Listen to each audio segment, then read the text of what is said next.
I'm Tom Lehman, Director of Bakery Assistance at the American Institute of Baking. My name is Jeff Zeke, and I'm with the American Institute of Baking as well.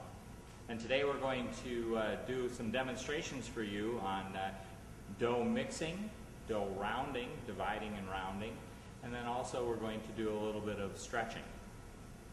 So we're going to take you through the whole process from mixing of the dough. We're going to say a few words about scaling, about portioning, about the importance of weighing our ingredients, and we're going to run us all the way through the entire dough mixing procedure so you can see just how the dough is supposed to be handled.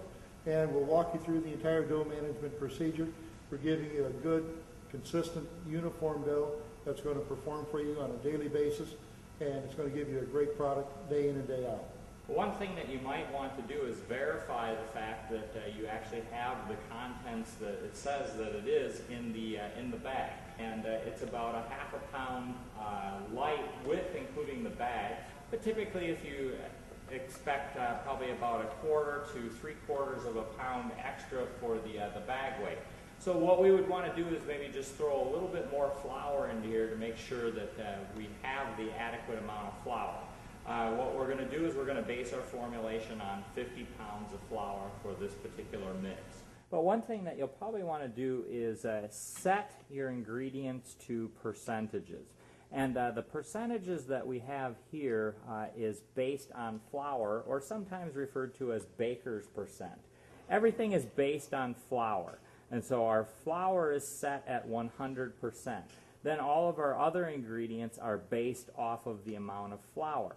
But as far as if you wanted to calculate for different sizes of doughs, you can do that quite easily. So if we go to a calculator and we plug that into the calculator, again we take our 56% water, 56, and we multiply that by our number of pounds of flour, 50.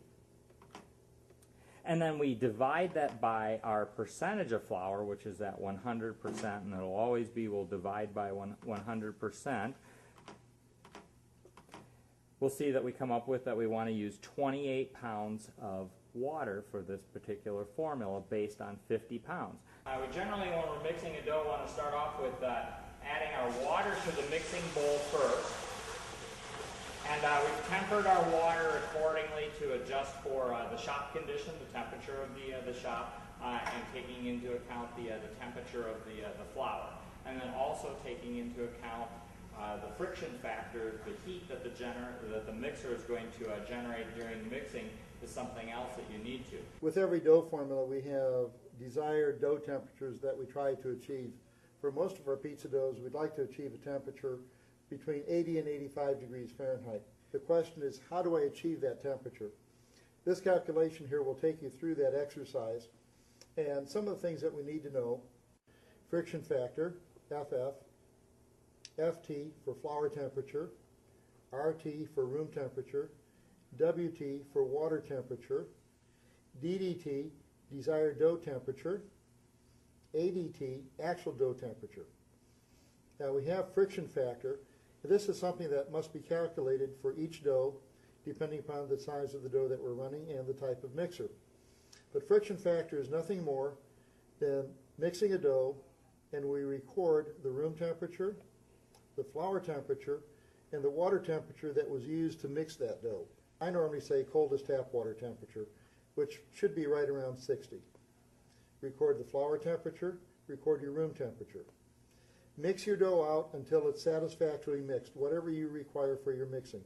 When it's completely mixed out and you say, that's properly mixed, in my opinion, multiply that number times 3. So 3 times the actual dough temperature.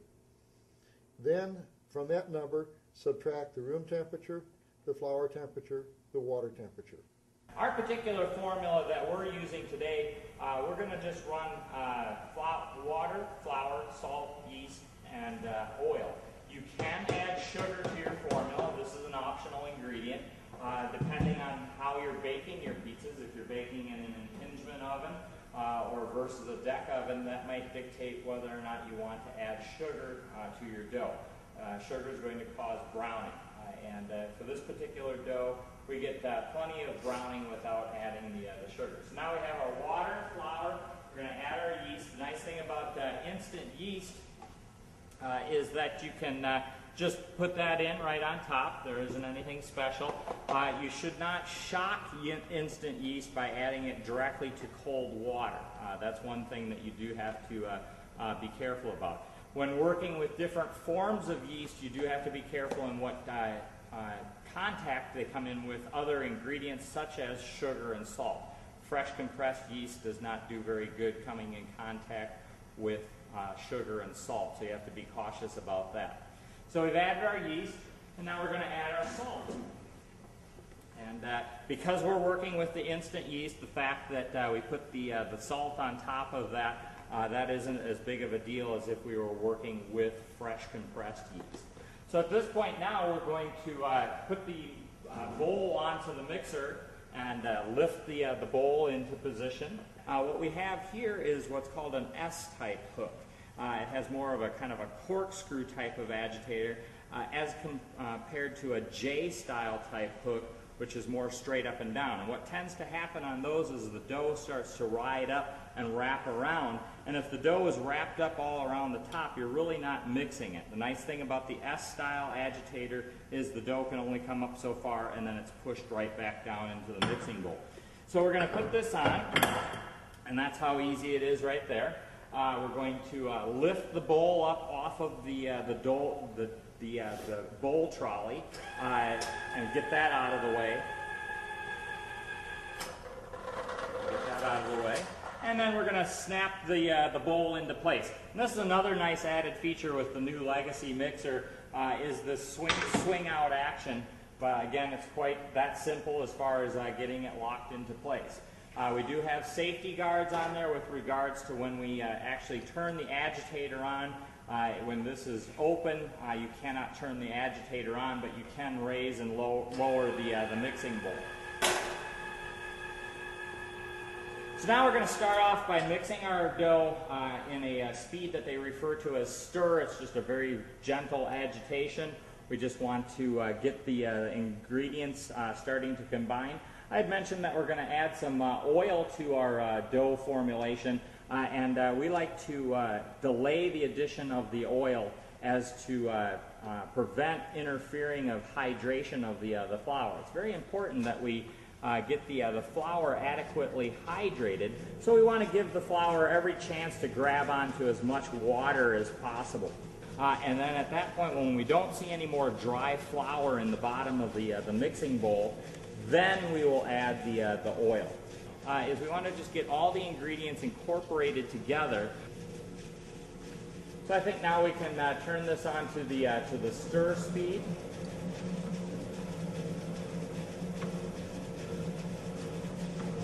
And we'll mix for probably about a period of about 2 minutes or until we observe that dry flour is no longer in the bottom of the mixing bowl.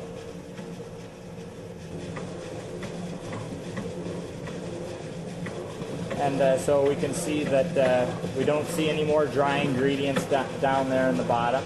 So we'll just stop it. You can approach adding the oil two different ways. You can remove or slide the guard out of the way and add in the oil, or you can add it while it's mixing, and the choice is yours. They do have an ingredient chute on here for you to be able to add things through the safety guard as you're mixing, so that makes it convenient to do that. So we're going to again go back to our stir speed, and we're going to start the mixer up.